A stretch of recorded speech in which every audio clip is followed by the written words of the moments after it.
right? So, I'd like to welcome everyone to this special presentation of the St. John Henry Newman Association. It's going to be a special talk by Dr. Mary Jo Dorsey of the University of Pittsburgh. And Dr. Dorsey will be talking about, the title of her talk is Unlikely Contemporaries, St. John Henry Newman and Emily Dickinson, and the poetic imagery of mortality and immortality. So it's going to be a great and wonderful talk, and hopefully we can have a great discussion afterwards. So thank you all for coming, and I'll turn over to Dr. Dorsey. Hi, everyone. I'm very glad that you're all here. It means a lot to me. Like Ono said, I'm going to be looking at the poetry of John Henry Newman and Emily Dickinson. Specifically, I'm going to look at Newman's Dream of Gerontius and Dickinson's I Heard a Fly Buzz When I Died. A current review of the literature yields no direct comparison or cross-reference to the lives and writings of John Henry Newman, who lived 1801 to 1890, and Emily Dickinson, who lived 1830 to 1886. While Newman was a wildly popular British figure during his lifetime, the American Dickinson only came to attention years after her death. Both had early Calvinist upbringings, and while Newman moved ultimately to Catholicism, Dickinson did not ascribe publicly to any religion. There are parallelisms, however, in their 19th century creative writings on the death experience. So while I will not be here rattling off one scholarly opinion after another in the analysis of the two poets, I will highlight some interesting concepts that draw these parallelisms. This paper looks at the incomparable poetry of Newman and Dickinson and sets a tone for discussion on their poetic imagery of death and the musings of beyond. Ultimately, I hope it addresses the question of why these two contemporaries have yet to be analyzed together. Why is Emily Dickinson a subject of comparison alongside St. John Henry Newman? I debated the justification of a jump from the whimsical to the practical, from thought to paper, as I poured through database after database on the published research on religion to education to psychology to the humanities. As I explored the literature, I found no connections of John Henry to Emily, but these unlikely contemporaries, one from England, one from the United States, surely had something in common in their writings, and I decided that I would take the leap to compare their poetry. I found article upon article on death and immortality in the writings of Emily Dickinson. I saw countless articles and interpretations of Newman's thoughts on death and dying. Yet these two Victorian characters remain in separate columns. So specifically, I will talk about their musings on death and the process of dying, and look at some of the parallel imagery each used to paint a picture of their perception of the end of life. Ultimately, I hope to address the comparison of a female writer and perhaps generate more discussion on St. John Henry's writings in contrast to other female writers. Perhaps the following excerpt from the Emily Dickinson Museum website aided my thoughts the most, that there might be a valid point of looking at Dickinson next to Newman. And I quote, "Despite her non-participation in public religious life, Dickinson's poems reveal a keen interest in issues of faith and doubt, suffering and salvation, mortality and immortality. Deaths of friends and family members, the Civil War, and the close observation of nature's cycles prompted poetic musings on religious themes throughout her life." Whether or not Emily Dickinson was a Catholic has little to no bearing on this examination, although it is worthy to note that in his publication, Poems Every Catholic Should Know, Pierce lists 6 poems written by Newman: Dream of Gerontius, The Sign of the Cross, The Pilgrim Queen, Guardian Angel, The Golden Prison, and For the Dead. Newman is one of 50 male poets on the list. Emily Dickinson, one of only 9 women on the list, was noted for 5 poems: Bring Me the Sunset in a Cup, To Learn the Transport by the Pain, I Should Have Been Too Glad, He Fumbles at Your Soul, and It Is an Honorable Thought. Of the 60 total authors mentioned in the book, I found it curious that only 9 of the authors were females, while the other 50 male and 1 anonymous. The one thing that did impress me, however, is that both Emily Dickinson and John Henry Newman are indeed in the same company somewhere. Emily Dickinson was born in 1830, the daughter of a prominent Edward Dickinson and Emily Norcross Dickinson, both Puritans from Amherst, Massachusetts. She was educated at Amherst Academy and Mount Holyoke College. She lived as a recluse, never quite comfortable in society, and spent the last half of her life in the confines of her home. While she led a guarded life, her poetry became highly regarded as some of the most studied American literature, able to metaphorically translate small observations into huge generalizations about the human condition. Dickinson defined spirituality by the bird's wing, the fly's buzz, the sea's mermaids, and the fall of the snow, and became the leaps and bounds of nature to life's grand conclusions. The woman to be mourned in her quiet death became one of the greatest lyrical poets in the English language. Unlike St. John Henry Newman, a man of words and letters, the spiritual advisor to many whose death rang round the world, Dickinson's death preceded her fame. Much like Newman, Dickinson wrote in fascicles, small installments of what would become a collection of nearly 1,800 poems. What I observed firsthand in Newman's archive were his packets of papers that were sewn neatly at the edge by needle and thread.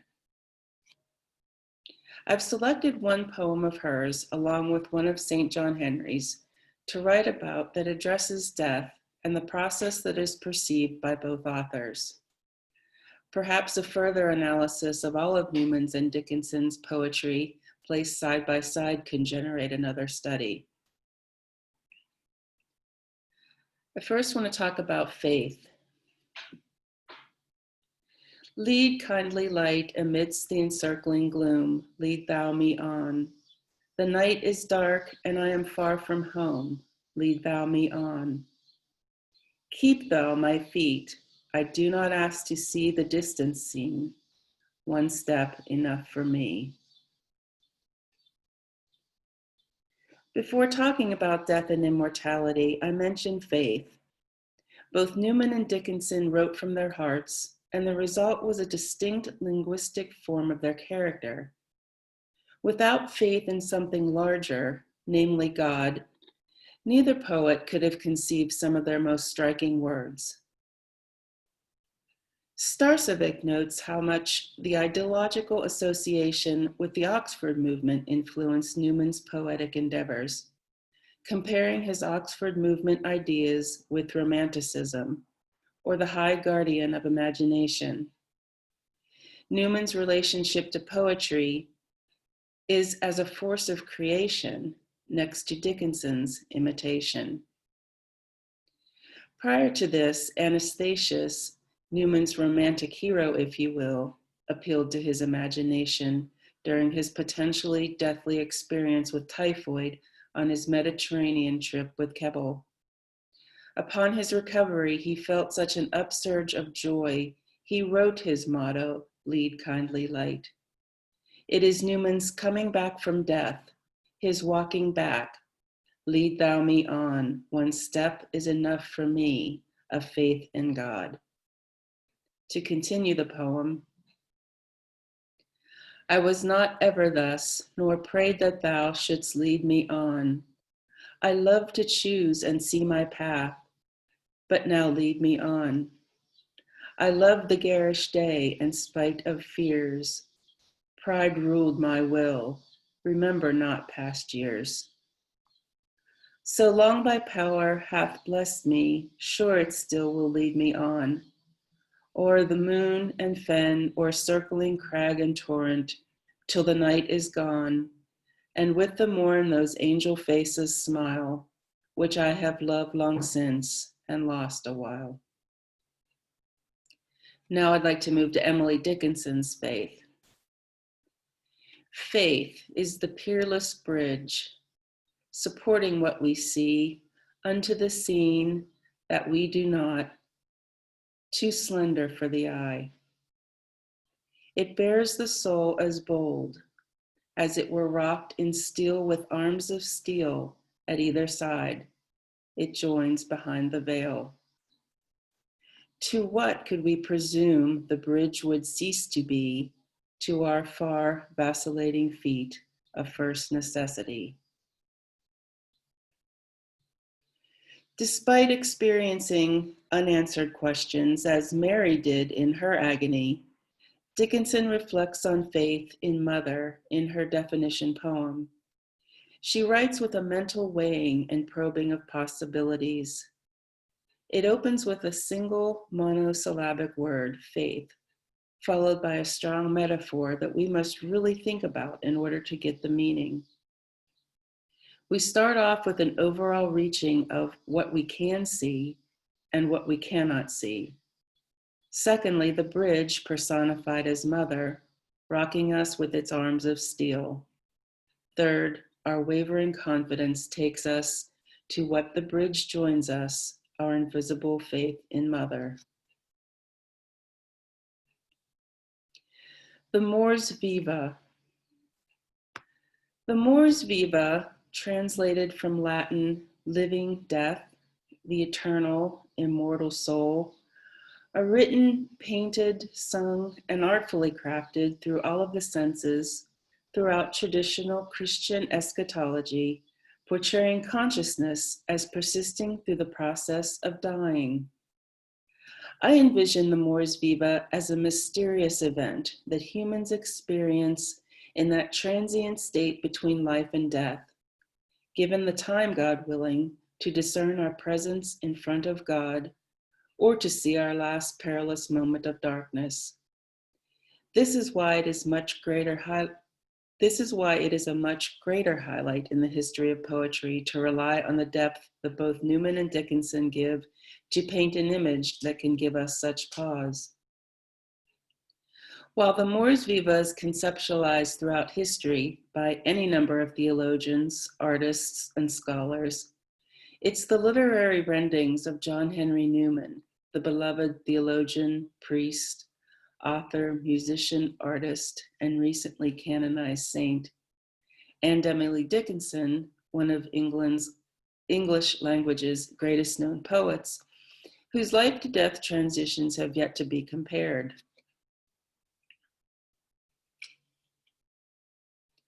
Perhaps it's not a matter of directly comparing the two, but more of a laying out the pieces of their writings that captures the essence of life to death as a known experience. In his 2016 paper, Clune writes, "How poems know what it's like to die." He uses works by Dickinson and John Keats to tackle this weighty topic, and he writes that the poet's strategy is to present an experience of listening as an analog for the experience of dying.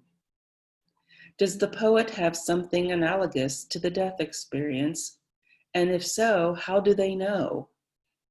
He claims that literature generates new knowledge by attending to this discovery.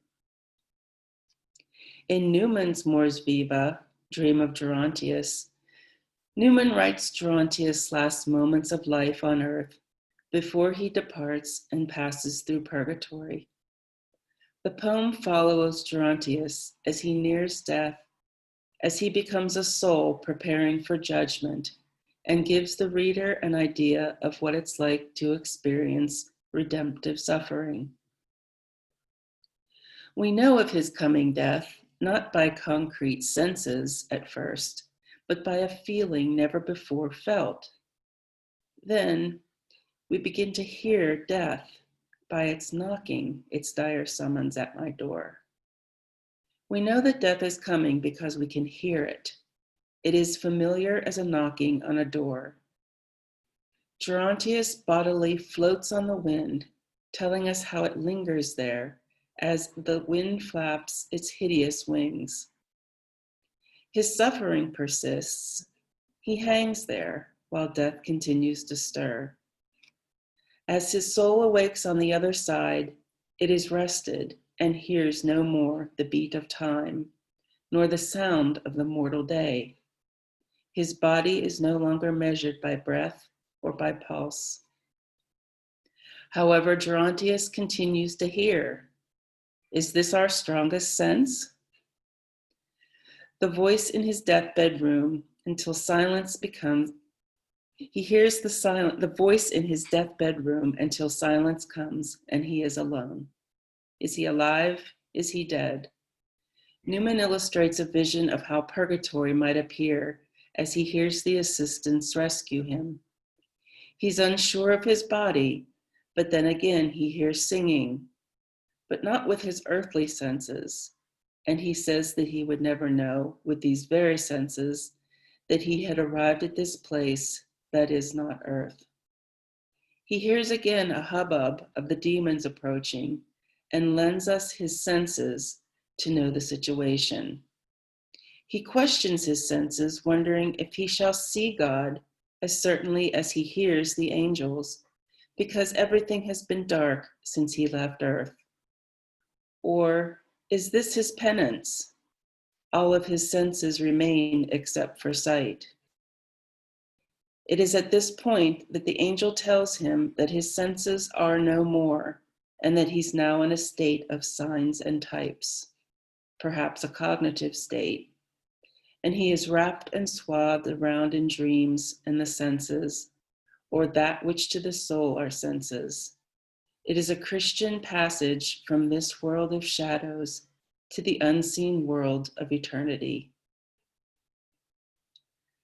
Reverend Jeffrey Walmsley, a former priest at the Birmingham Oratory, said, had Newman wished to give a subtitle to the Dream of Gerontius, it might well have been Ex Umbris et Imaginibus in Veritatem, out of the shadows and semblances into the truth.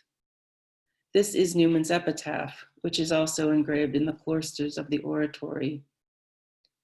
The essence of Gerontius takes us through the time before his death and gently over the threshold of truth.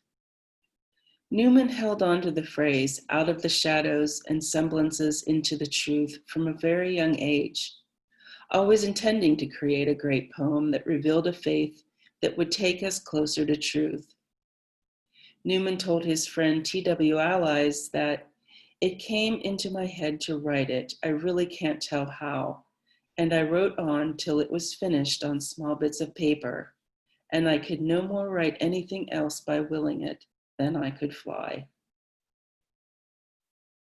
Edgecombe wrote that Newman obviously wrote the Dream of Gerontius in Catholic defiance to the origin of species, which had effectively dismantled the notion of an immortal soul or the mors viva. It was Newman's way of delivering the reader from one instance of life through the passage of death and beyond. While Newman's effort may have been more forthright, Emily Dickinson reworks Christian eschatology in a less traditional, less mythological style. Dickinson presents the mors viva, for example, in I Heard a Fly Buzz, as death coming after the squelching of consciousness, an irresistible passage toward endless light. In her poem, Dickinson too pronounces death with a sound. She uses a sound as that final interruption just before death. I heard a fly buzz when I died. The stillness in the room was like the stillness in the air between the heaves of storm. The eyes around had wrung them dry, and breaths were gathering firm for that last onset, when the king be witnessed in the room. I willed my keepsakes, signed away what portion of me be assignable, and then it was there, interposed, a fly. With blue, uncertain, stumbling buzz between the light and me, and then the windows failed, and then I could not see to see.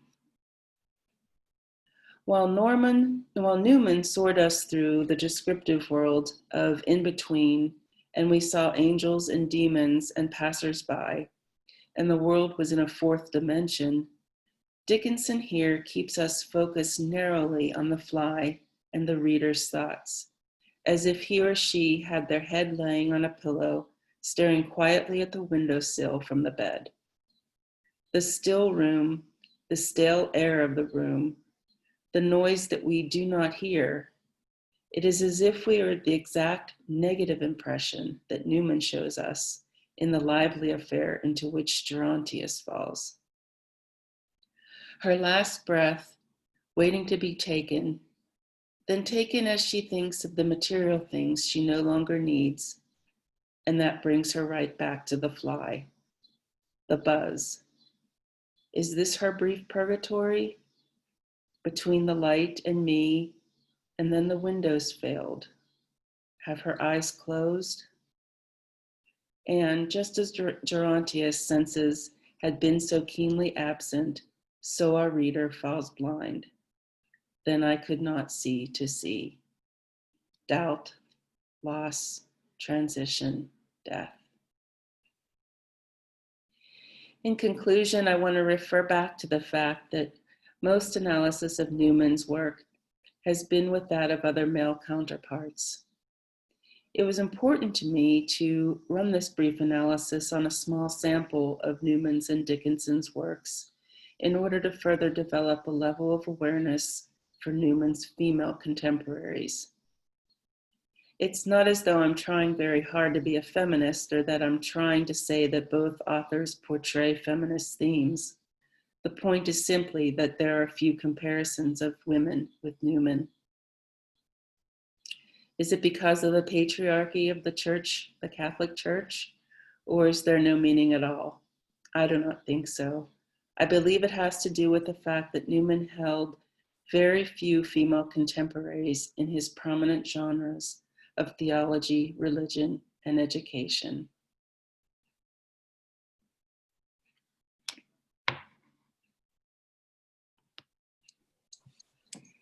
All right.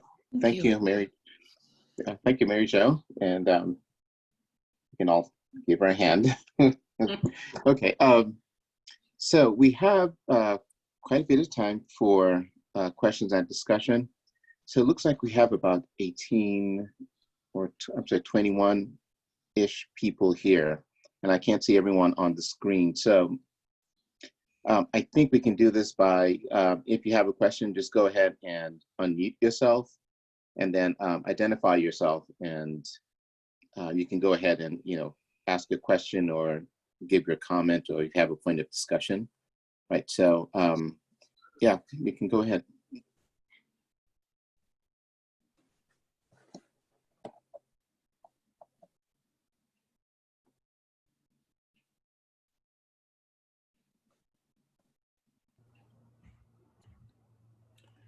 Mary Jo, I want to wade in. I missed your talk over the weekend, so I'm glad that someone forgot to push record so that I got to watch it again live and be a part of it. I think it's a fascinating comparison in that you're comparing an author with religious orientation with one who is either kind of searching or is in a Christian milieu but is not identifying with it. I wanted to ask you a question about what you had mentioned, kind of their images of eschatology. Can you delve into that a little bit more on the Emily Dickinson side of things? I was kind of interested to hear, meaning that, you know, it's not often people with no faith have a clear sense of the end times, right? So is it Emily Dickinson? Is it from her kind of, do you think it's from her beliefs? Or is it just from that she lived in a Christian world and so the end times were kind of socially and naturally thought of? Well, the one thing that I think is telling is that the majority of her poems were written on death or about death. We can see that even though she wasn't raised in the Catholic tradition, she did have a Christian understanding of her faith. So it always seemed that there was some comparison that she was able to come back to and write about what she perceived as the death experience. Don't know if I can get too much deeper than that.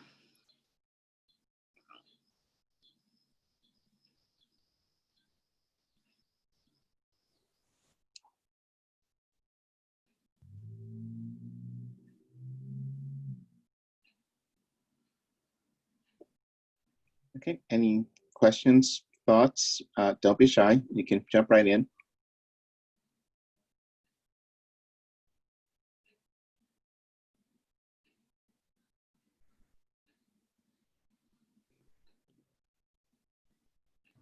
So I have a comment, if I could.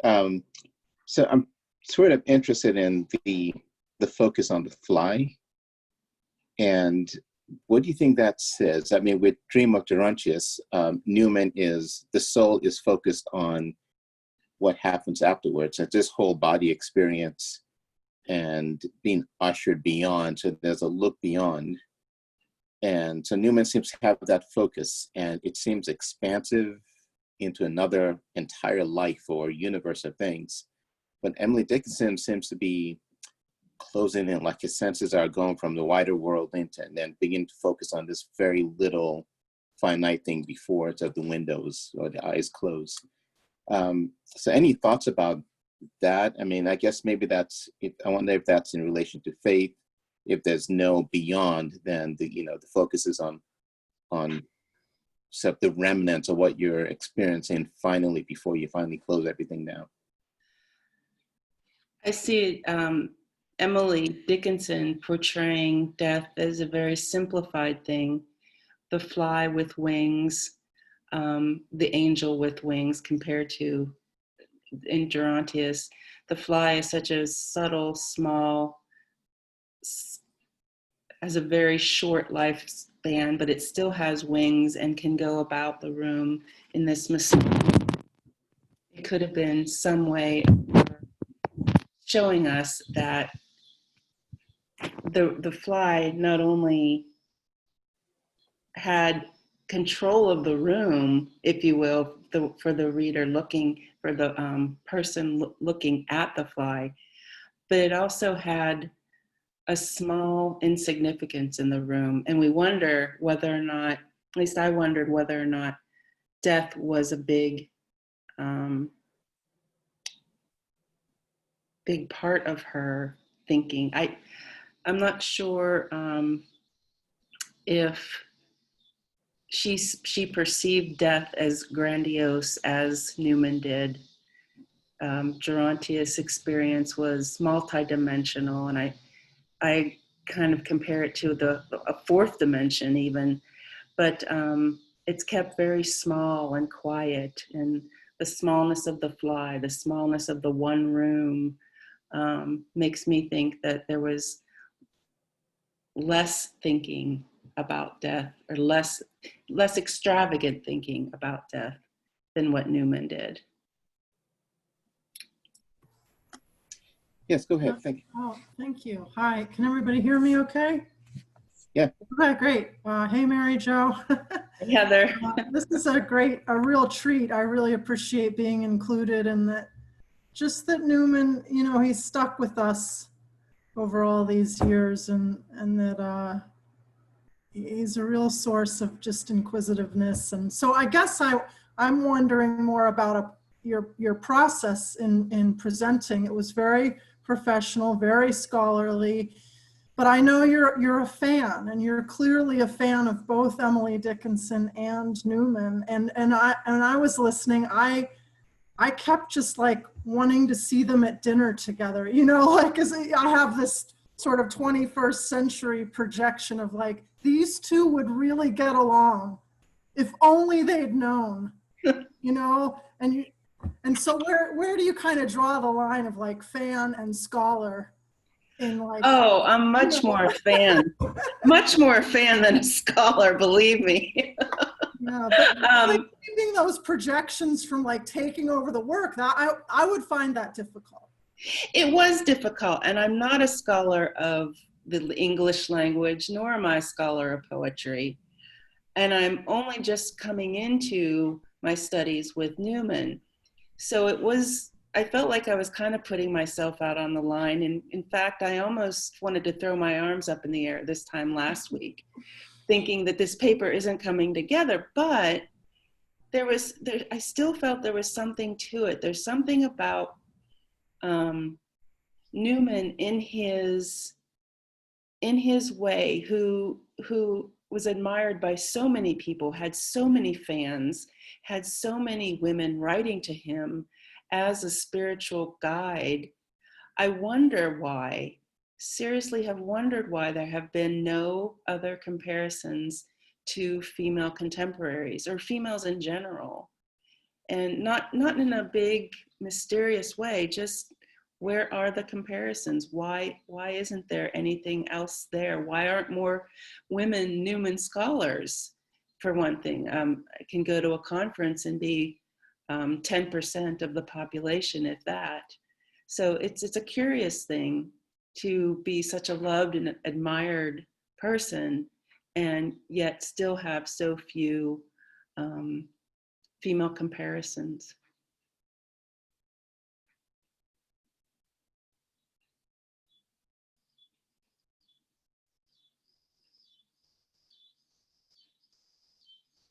We were talking when I was ending the paper on Saturday. We talked a little bit briefly about where this study might go, and it could go in probably 1,000 different directions if we start bringing up poets, not necessarily just Victorian poets, but if we started to look at, and I had a thought of going through the letters and diaries, Newman's letters and diaries, specifically his letters, and looking at the number of letters that he had from female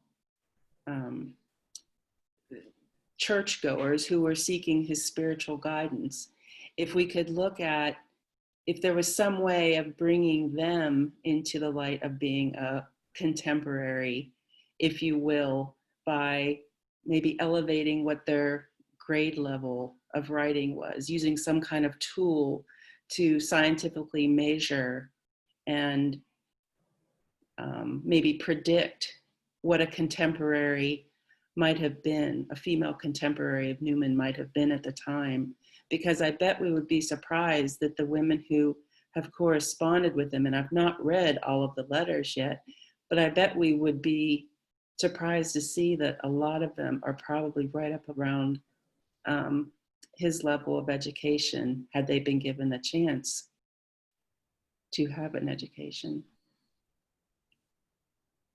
So I guess the question was for me, am I going to go through all of the letters and diaries now and pick out all of the female letters and go through and analyze each one? And I think that would take about another 30 years of study, but why not?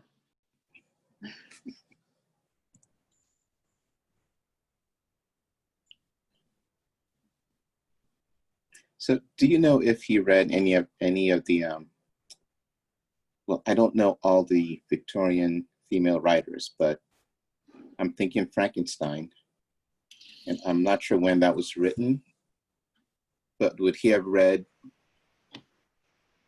any of that, or would that have been in his time period? I don't recall. Well, when we cataloged his personal study when we were there a few years ago, and there were some books of poetry. I saw he had some popular literature, not much. Most of it was along the educational, psychological. He even had some information science types of things, because he organized his own libraries, he modeled his library after that at Oxford. But he had readings of all types of religions from all over the world in all types of languages. But the popular literature, I just wasn't as strong in that I could see there in his study. There were a couple of books by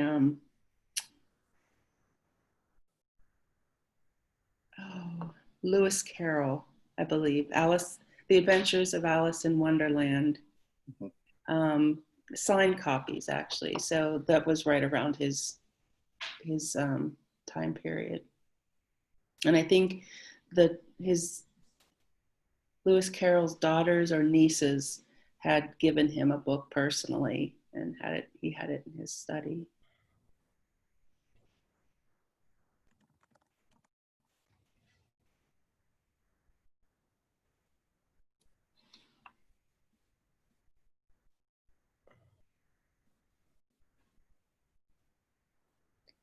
Yes, I could add something. Newman, actually, while he was a student during the 1820s at Oxford, wrote letters home to his sisters. He had 3 sisters, and he directed their education via letter, you know. That's a very good point. Yeah, I'm glad you brought that up. Thank you. Those were some of his most important people in his. Yes, his younger letters really reveal more of his personality. As he got older, he kind of didn't, because while his mother was alive and his sisters were alive, he would a lot of times share his thoughts and some of his struggles, you know, and things in his letters. Thank you for bringing that up. That's true.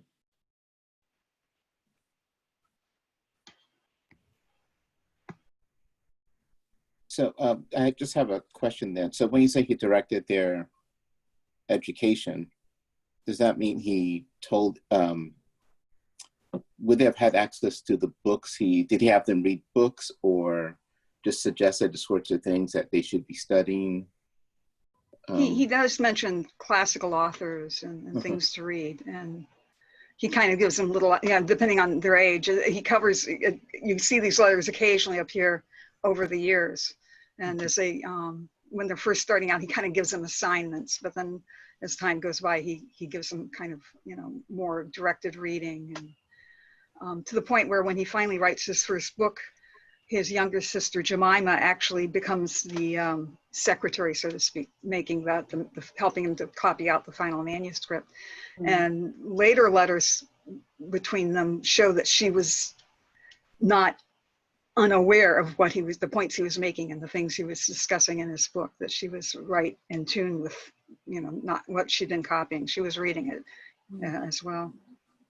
Also, when he was writing that book, when he got the first chapter together, he actually, as an audience, sat down and read it to his mother and his sisters, to get their feedback, just kind of, he would be able to share it with them was something that brought him up, in terms of, feeling better about what he was doing, and kind of helped reinforce him.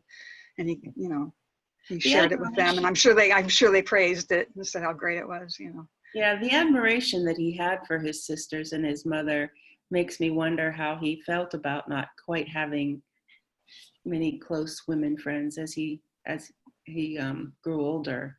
That's just speculation. I don't know if he did or didn't, but actually, Richard Froud, I never know how to pronounce that name, but Richard Hurrell Froude, his best friend, had a younger brother named William, who became a scientist actually, but he actually exchanged letters with William's wife later in later years, and again, that level of sharing and talking about things that he had been thinking about, and partly because William Froude himself was too busy to write him back. So I think he wrote it, part of it was he wrote his wife so that knowing that she would share his letters with her husband, and then, but then she was kind of the person who would answer, you know. But Yeah. at the same time, it was a legitimate conversation between the two of them. And after he passed away a few years later, I believe Newman continued to write to her, you know, so.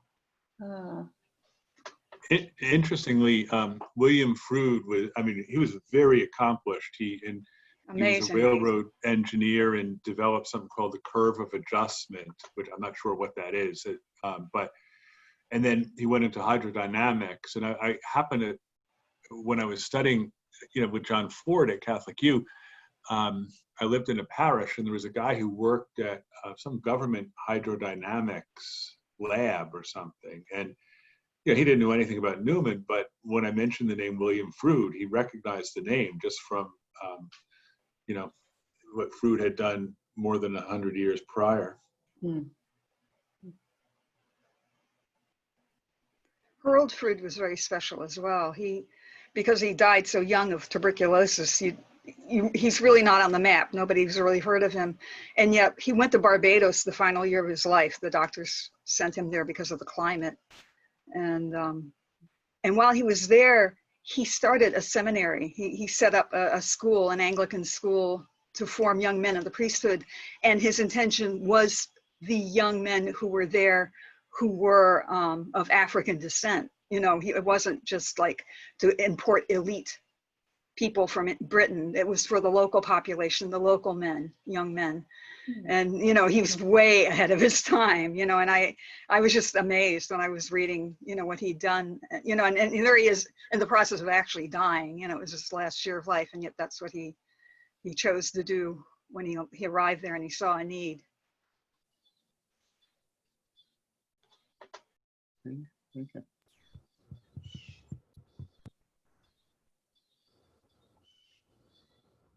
Yeah, very interesting. Any other thoughts or comments or questions?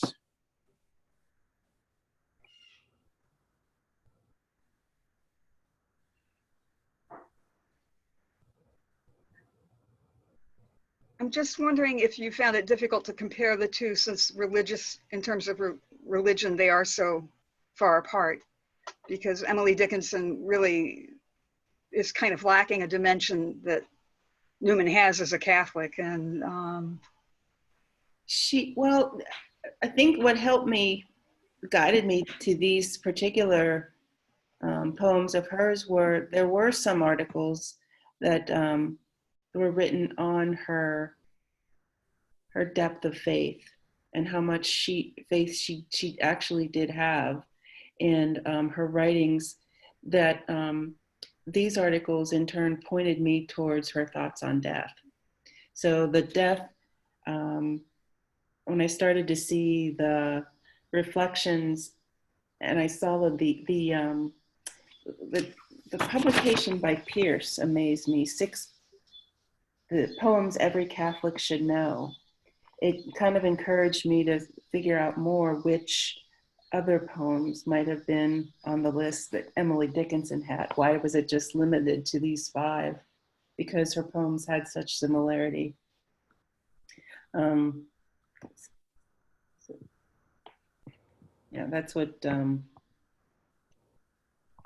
that's probably what led me there first, was some of the articles written on Emily Dickinson's faith.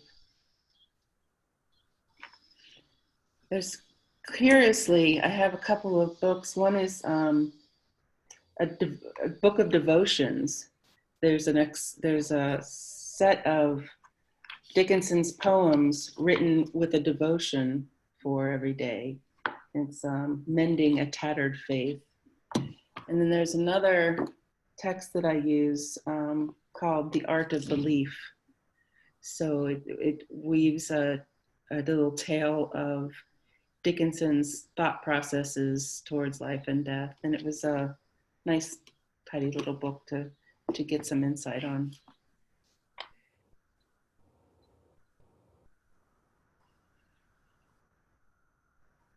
So I do have one quick comment and statement. So Saint Edith Stein, the German Carmelite who was martyred at one of the concentration camps, she translated Newman's works into German. But that was in the early 20th century. So in terms of a female sort of contemporary kind of thing, she was a philosopher in her own right. So, but she came years after Newman. So just a thought. But if there was, have you thought of any female contemporaries that you think would be ideal to make comparisons between Newman and with them and Newman? Good question. I have to think about that. I don't know off the top of my head. Anybody else want to chime in on that? Any thoughts?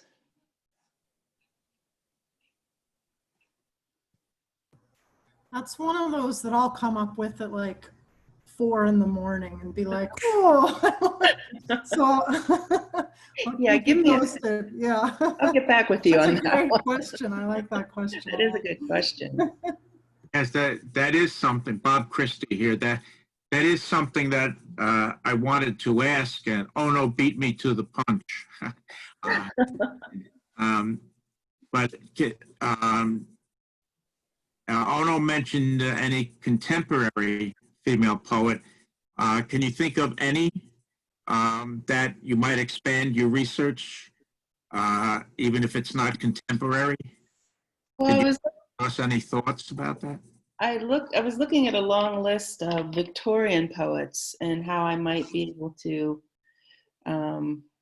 put that in there. And don't laugh, but I think Virginia Woolf had a deep kind of a faith, although it was a little bit twisted in ways, it wasn't as straightforward and stalwart as Newman's.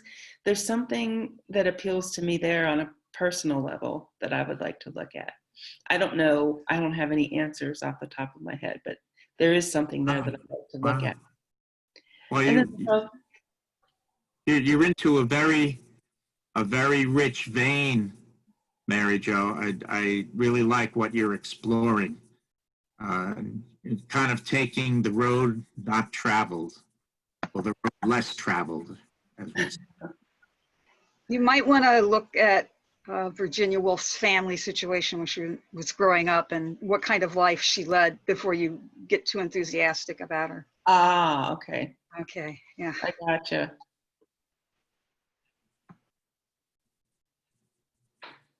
Thanks.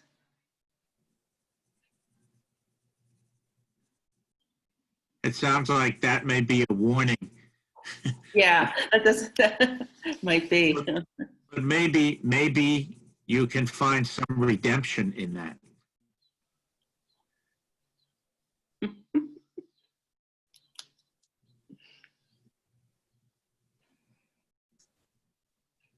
Okay, any other comments or questions or thoughts? Yeah, hi, this is Mike Damas. I really enjoyed the talk. I was just going to say, if you wanted a contemporary female poet, I would look at Elizabeth Barrett Browning's poetry. Because again, Elizabeth Barrett Browning and Newman both started their lives as evangelicals. And Barrett Browning, there's a lot of her poetry is about religious topics. So that would be one comparison that might be good. The other one, it's not a comparison of poets, but Harriet Martineau, who was sort of a historian, sociologist. She wrote on a lot of contemporary issues, education. I think it would be interesting maybe to compare her work. So again, if you're looking for a 19th century female to compare with Newman, I think that would work. The other thing I just wanted to mention as we were talking about William Froude and obviously Richard, to me, the most famous Froude was James Anthony Froude, of course, who was a historian. So again, I didn't want to leave him out of the discussion. And speaking of Froude, I might have misunderstood this, but when you were talking about Newman's trip to Italy, Did you say that he went with Keeble? Is that what you said, or did I mishear you? Yes. Okay, so he actually went with Richard Froude and Froude's father. Oh, so that wasn't Keeble. Yeah, so this was 1833. And then they returned to England, and then Newman went to Sicily by himself, and that's when he got sick. Okay. And it was on the voyage home through the Straits of Gibraltar that he wrote Lead Kindly Light. Okay. Yeah. Thanks. But again, great presentation. Really enjoyed listening to it. Thank you. Thank you, Mike. So that's Mike Tommaso, a friend of ours who is, as you can tell, this is his wheelhouse, very much into poetry, literature. So thanks for joining us, Mike and Donna. Thank you for having us. Again, really enjoyed the presentation and the discussion. Yeah, great. So, and any other thoughts? Questions?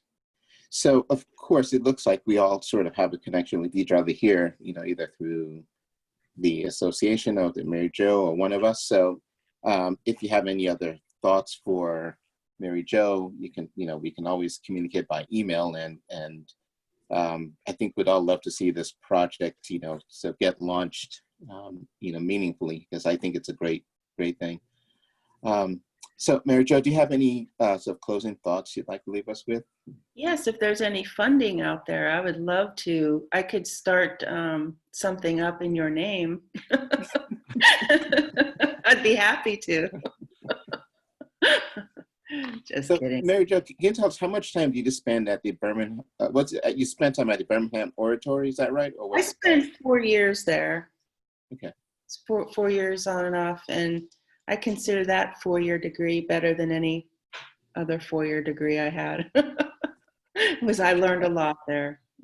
Learned a lot. So you've been right there with Newman's actual personal things, living, breathing, experiencing. Yeah. Oh, I'm excellent. remembering your talk at last year at the conference at University of Holy Cross, right? Yes. You spoke a lot about that experience, which was wonderful. That was life-changing. Brought me into a whole sense of, actually on a personal level, gave my spirituality another dimension.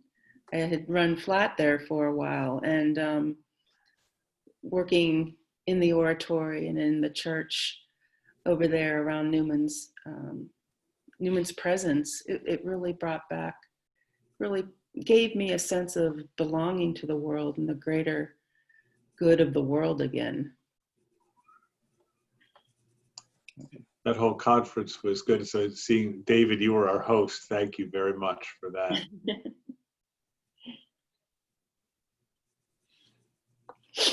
There's Dave in New Orleans. All right, well, so I want to say thank you to everyone for joining us for this special presentation at the St. John Henry Newman Association. Mary Jo, thank you so much for indulging us and giving this very great talk. I think was excellent. And then of course, Dave, for making all this happen. And then Bob Christie is the president of the association. So Bob, if you want to say hi to everyone. Hi, everyone. Yeah, there you go. And, thank you, Mary Jo, for sharing your expertise with us. Well, thank you, Bob, for your inspiration. Couldn't have done this one without you. Oh, you're welcome. And thank you, David, for your Silicon Valley technical expertise. And Ono, once again, for continuing to moderate for us. Sure, absolutely. And it's a good thing I'm not in charge of recording this time, because I certainly screw that up enough. Okay, well, I was just going to throw Rosario greetings in Guadalajara there. I see Rosario Aptier is there. Oh, good. Sorry to interrupt you. Oh, no. No, Yes, that's great. It's a pleasure. See you again. Thank you. It's great. Yeah, so we have a lot of people here who we haven't seen in a while. So it's really great to see I know Dwayne Bruce was here, Father Jerome. I see a few people. All right, so we'll conclude this session tonight, but hopefully we'll all keep in touch. And again, if you have any thoughts, we can always, relay your questions or comments or ideas to Mary Jo. And if you have any thoughts about funding, or you have lots of money you'd like to donate to this project, Mary Jo will be happy to set up a foundation in your name. I would. I really would. And be on the lookout for some emails that we'll be doing this again. I mean, this was actually a good trial run. We're doing a Newman Day in the fall and then a Newman Day in the spring where we're going to have a guest speaker. I think this worked out really well. And so, Mary Jo, thank you for also being our guinea pig. This really worked out well, especially on like last minute notice. So, yeah, it was great. Thank you. All right, so everyone, have a great evening. Stay safe, and may the force be with you. So, blessings. Good night, all. Peace. Bye. Good night. Good night. Good night, all. Thanks, Mary Jo. Thank you. Bye-bye.